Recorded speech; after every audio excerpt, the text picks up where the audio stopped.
কৃষকদের আয় বাড়ানো এবং তারা যেন সঠিক মূল্য পায় তার জন্য কিন্তু স্বসহায়ক মূল্যে কৃষকদের কাছ থেকে ধান ক্রয় শুরু হয়েছে।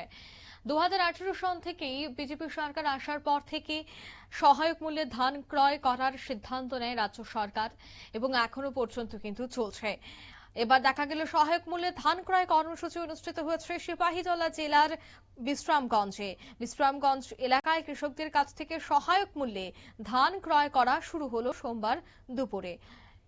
এবার লক্ষ্যমাত্রা বিশ্রামগঞ্জ এলাকার 400 মেট্রিক টন, জানালেন বিশালগড়ের deputy collector and magistrate Soumesh বণিক। কি বললেন সৌমেশ বণিক, শোনাবো।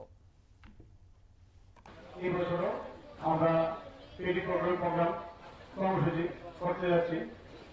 আমাদের এইবারে মোট টার্গেট হচ্ছে 400 মেট্রিক টন বিশালগঞ্জ উত্তরানা এবং প্রতি কেজি দামের মূল্য 23 টাকা 70 পয়সা আর প্রতি কেজি হচ্ছে 369 টাকা। তো আমি আশা রাখবো আজকের প্রশ্নের যাতে সুন্দরভাবে হয় এবং বেশি আর বক্তব্য করবো না। আপনারা শুনলেন, অর্থাৎ এবারের কিন্তু লক্ষ্যমাত্রা থাকছে 400 মেট্রিক টন, সেই কথাই তিনি জানিয়েছেন।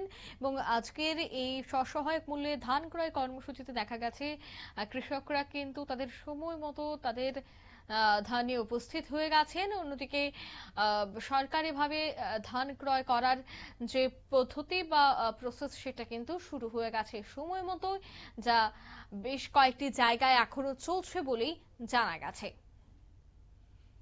নিয়ে নিচ্ছি ছোট্ট একটি বিজ্ঞাপন বিরতি, সঙ্গে থাকুন।